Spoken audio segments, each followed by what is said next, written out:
Sobat Hukum Untak Surabaya, selamat datang di podcast Hukum Untak Surabaya.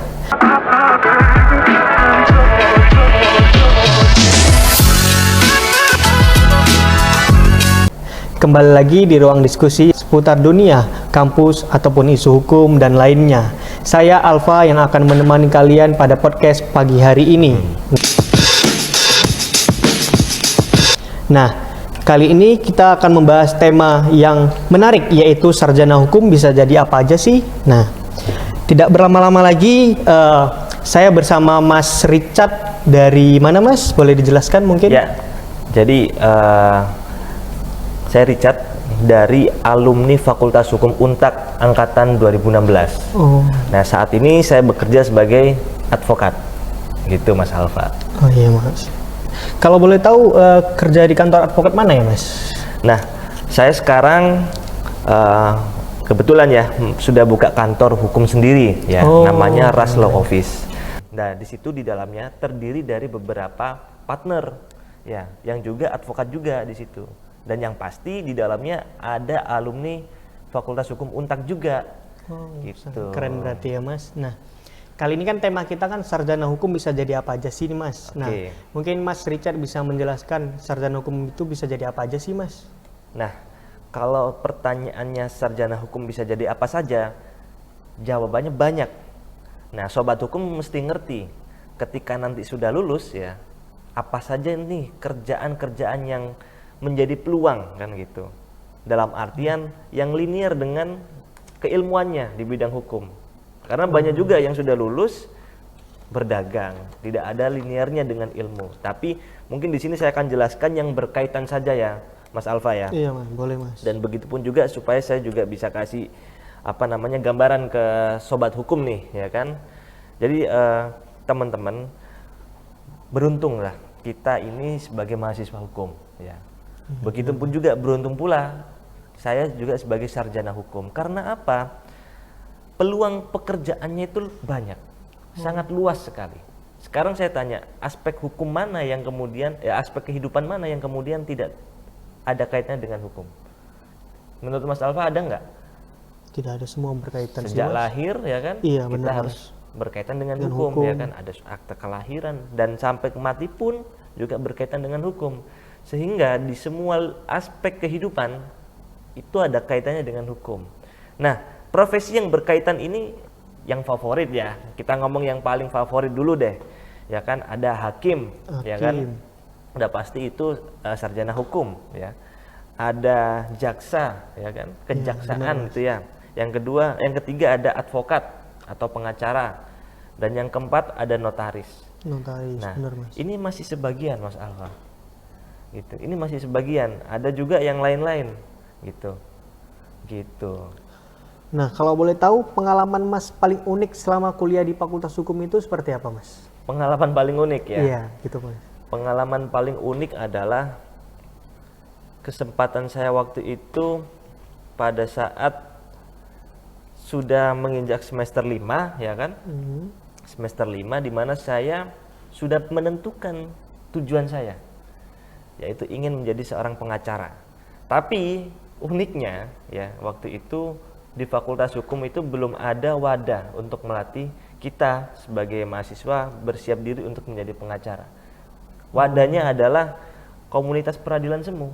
Dulu belum ada, angkatan saya itu 2018. Nah, menurut saya pengalaman uniknya adalah saya pada waktu itu bersama teman-teman ya kan, bekerja sama untuk membuat komunitas peradilan semu. Nah, itu salah satu pengalaman unik dan juga pengalaman yang berkesan buat saya, sehingga bisa menjadi wadah untuk teman-teman yang ingin menjadi hakim, jaksa, advokat, melatih dirinya di sana. Bener banget sih itu, Mas. Nah, ya kan? Mas merasa beda nggak jurusan hukum ini dengan jurusan lainnya, Mas? Sangat merasa beda. Menurut saya jurusan Fakultas Hukum itu jurusan ilmu yang belajarnya itu paling gampang menurut saya. Tapi peluang kerjanya atau kemudian value-nya itu sangat tinggi.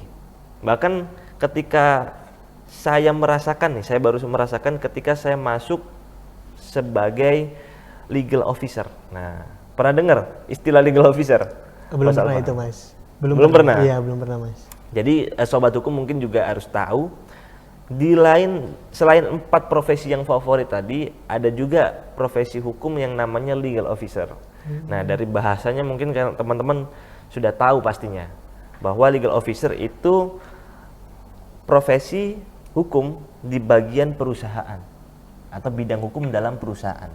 Nah, saya waktu itu masuk di salah satu perusahaan ya sebagai staff waktu itu. Dan saya hanya sendirian sebagai divisi hukum. Tapi kemudian karena saya sebagai orang hukum ya, semua orang meskipun di level manajer, direktur, komisaris ya kan, maupun pemegang saham itu sangat menghormati saya. Bukan karena apa ya, tapi karena saya mengerti ilmu hukum gitu. Bayangkan saja suatu perusahaan tiba-tiba dapat surat somasi. Nah, sebagian besar orang pasti mikirnya ini pasti akan berakhir di meja hijau. Ya, betul nggak? Betul Mas, betul. Tapi kita sebagai orang hukum mengerti surat somasi itu kita bisa jelaskan. Nah, dari situlah kita bisa memberi gambaran ke direktur, ke manajer, sehingga kita dihormati di sana. Jadi meskipun kita levelnya staff, tapi karena kita pegang ilmu hukum, ya kan, kita memiliki value yang dipertimbangkan banyak orang. Itu yang menurut saya, wah ternyata pegang ilmu hukum itu suatu kebanggaan, Pak. Wah. Itu sobat hukum. Nah, ada lagi nih Mas. Nah, misalnya kan Mas nih udah jadi orang hukum. Oke. Nah, skill apa yang harus Mas kuatkan lagi Mas? Seperti mungkin ya kita ketahui sekarang kan harus public speaking-nya bagus ya. Oh iya pasti itu. Apalagi itu Mas kira-kira Mas? Nah, Mas Alfa, sekarang saya harus tanya dulu ke Mas Alfa. Iya, gimana Mas? Supaya sobat hukum mungkin relate sama pertanyaan ini. Iya, benar. Mas Alfa semester berapa sekarang? Semester 7 Mas. Semester 7. Iya. Sekarang saya tanya, sudah punya tujuan mau jadi apa? Sudah Mas. Apa? Jadi polisi Mas. Jadi polisi. Iya, benar Mas. Nah, berarti itu bagus. Ada juga yang sudah lulus belum punya tujuan, sehingga dia nggak tahu mau apa ya, melamar di pekerjaan apa. Nah, pertama-tama sobat hukum harus punya tujuan dulu menurut saya. Benar Mas. Sedini mungkin ya. Misalnya mau jadi pengacara, mau jadi hakim, harus ditentukan sehingga skill yang harus dipersiapkan itu kalian tahu. Misal nih, saya dulu sejak semester 5 sudah menentukan tujuan saya mau jadi pengacara. Nah, kita kan tahu pengacara itu kerjanya apa sih?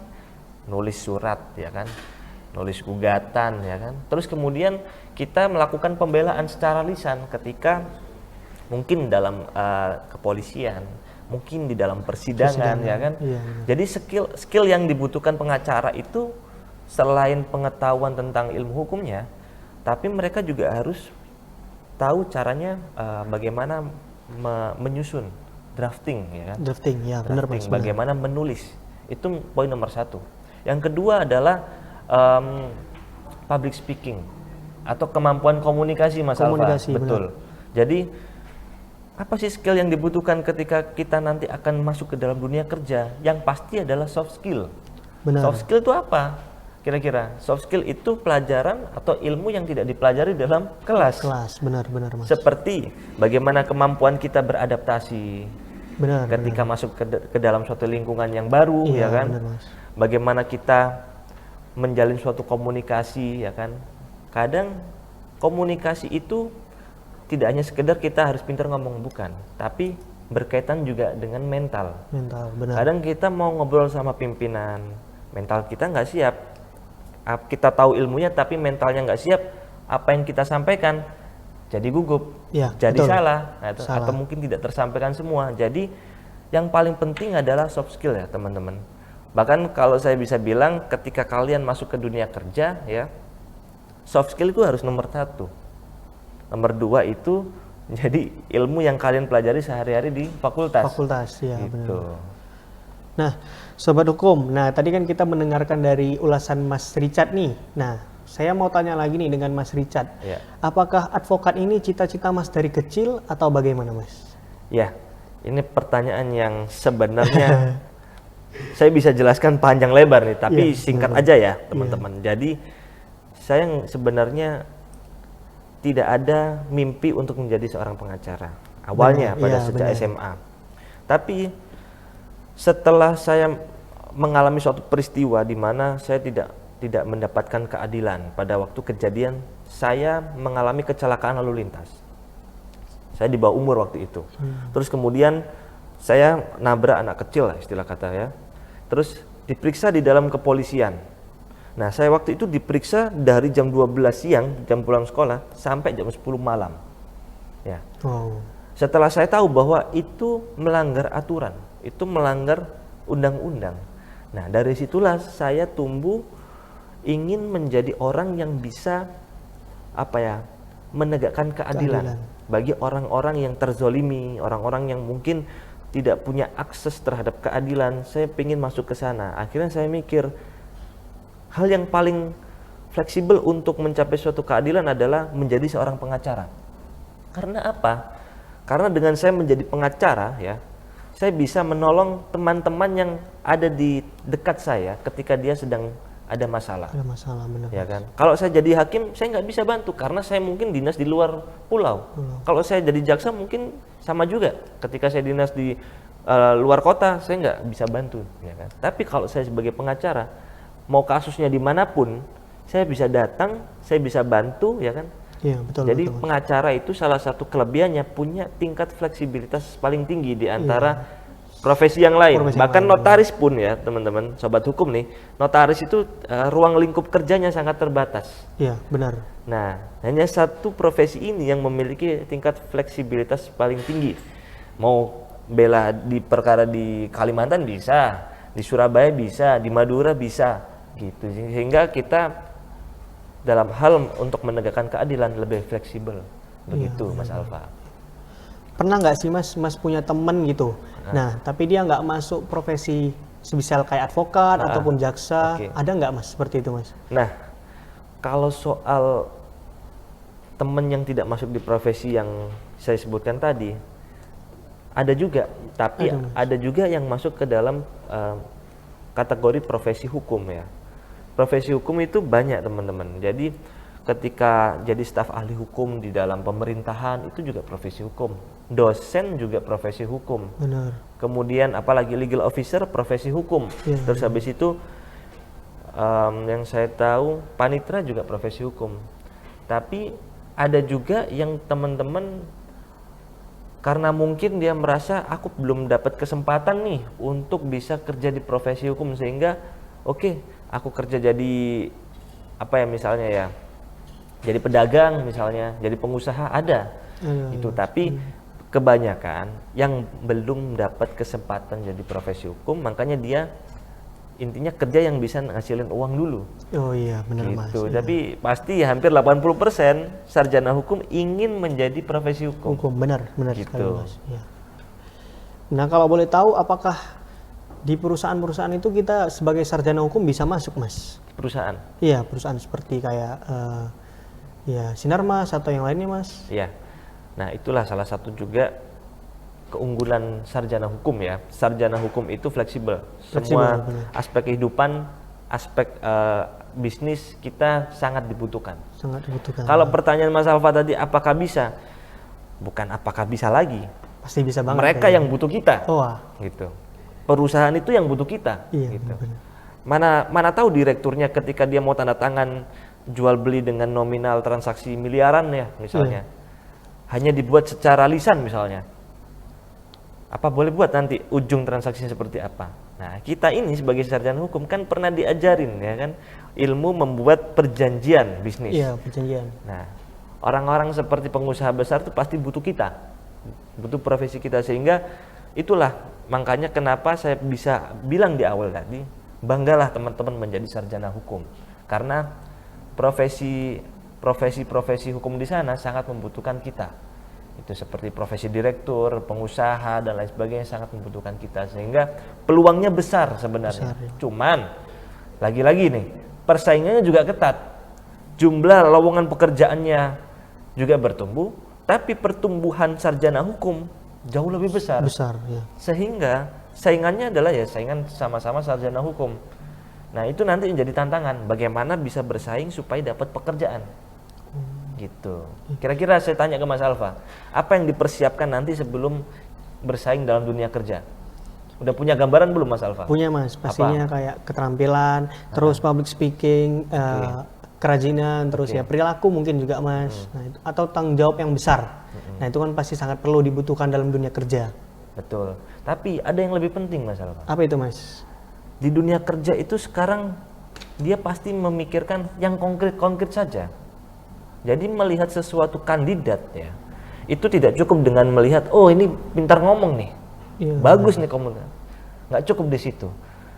Saat ini yang dilihat daripada perusahaan ya, sobat hukum ya, adalah portofolio. Portofolio. Artinya melihat CV-mu, resume, ya, Mas. gitu kan. Bagian apa yang paling dilihat adalah kampus pertama. Yang kedua apa? Yang kedua adalah riwayat apa yang sudah kamu pernah kerjakan. Makanya kadang kalau kita lihat di lowongan pekerjaan ya, sobat hukum, pasti di situ dilihat yang sudah bekerja diutamakan atau yang sudah punya pengalaman bekerja selama 2 tahun diutamakan. Iya, benar itu Mas. Ya kan? Iya. Nah, itu yang menjadi masalah kan. Nah, kita ini kan fresh grad, mau bekerja. Tapi ketika mau bekerja harus ada pengalaman 2 tahun. Iya, benar. Ya kan nggak masuk akal kan? Iya. Nah, itu yang teman-teman harus sekarang cicil sejak sekarang.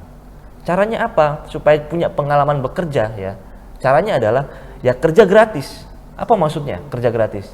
Ya kerja pada suatu tempat nggak dibayar nggak apa-apa. Yang penting kalian punya pengalaman kerja. Dan yang kedua, pengalaman kerja tersebut harus relevan. Harus relevan. Harus relevan. Misal kalian mau jadi apa nih? Misal ngelamar jadi jaksa kepolisian, kalian cari tempat magang LBH misalnya, lembaga bantuan hukum. Iya, ya kan? benar. Itu kantor hukum tapi khusus menangani perkara-perkara yang pro bono, bantuan cuma-cuma. Dan di situ kalian aktif di sana.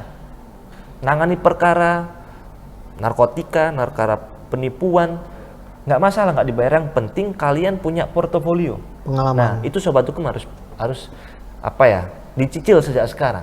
Pengalaman. Kalau tidak, mau kalian sudah magister hukum pun ya, ketika dihadapkan dengan kandidat lain yang sudah punya pengalaman kerja, beda teman-teman, hasilnya beda. Karena kalau masih magister hukum belum pernah kerja, nggak punya soft skill, ya kan, belum punya pengalaman di bidang teknis. Iya, betul itu Mas. Itu Mas Alfa. Berarti pengalaman ini sangat dibutuhkan sekali ya Mas? Betul. Betul. Tapi yang paling penting adalah tentukan tujuannya dulu, ya kan? Kalau kalian ingin menjadi seorang jaksa, sejak kuliah kalian cari magang di kejaksaan. Oh, gitu Mas berarti. Gitu kan? Kalau kalian ingin menjadi hakim, ya magang di pengadilan. Ya. Gitu. Itulah pentingnya tujuan. Karena apa? Kalau kita nggak punya tujuan, kita akan muter-muter terus mencari tempat. Ya kan? Benar. Padahal sebenarnya kalau kita punya tujuan nih, meskipun tujuan itu rasanya jauh, pasti akan sampai. Benar nggak? Betul Mas. Ya betul. kan? Iya. Jadi yang paling penting ya sobat hukum, saya mau sampaikan di sini, mau sesusah apa persaingannya, mau sesusah apa profesinya, yang penting kalian harus tetapkan tujuan dan harus benar-benar dikejar apa yang perlu dipersiapkan. Iya. Gitu sobat hukum. Setuju. Setuju ya? Iya, setuju banget Mas. Mungkin kita udah sangat-sangat menarik penonton sahabat hukum untuk menjadi sarjana hukum yang lebih gitu ya Mas. Nah, mungkin pertanyaan terakhir nih Mas. Ya.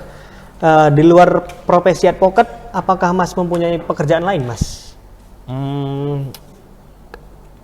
Ada sih kalau di luar profesi advokat tuh, Apa tapi itu, masih ada kaitannya dengan profesi ini, yaitu saya punya media edukasi hukum.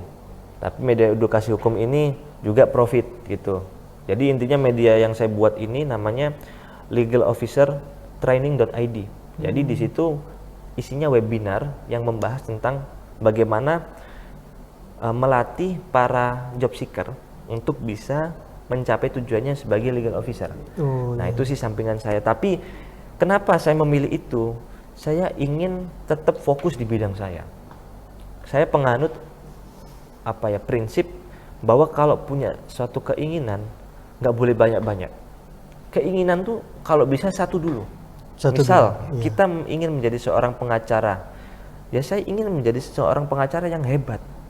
Supaya tercapai cita-cita itu, saya menghapuskan semua hambatan-hambatannya. Misal punya kerjaan sampingan yang tidak relevan, punya aktivitas yang tidak relevan. Nah, makanya saya mau fokus, saya punya aktivitas sampingan ataupun pekerjaan sampingan yang relevan dengan pekerjaan saya. Supaya saya bisa fokus, kuncinya fokus. Sukses itu kuncinya fokus. Gitu. Sehingga kita bisa mengerti betul apa kekurangan kita mengerti betul apa yang harus kita perbaiki, dan terus setiap hari 1%, dan seterusnya. Gitu. Iya, oke, menarik sangat.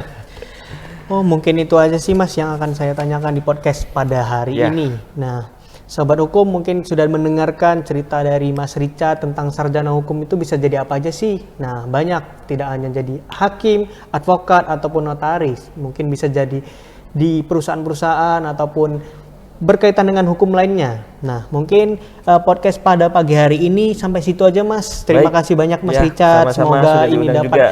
menjadi ilmu bertambahnya pengalaman-pengalaman baru. Baik. Mungkin sekian Sobat Hukum. Jangan lupa like, comment, and subscribe. Dadah.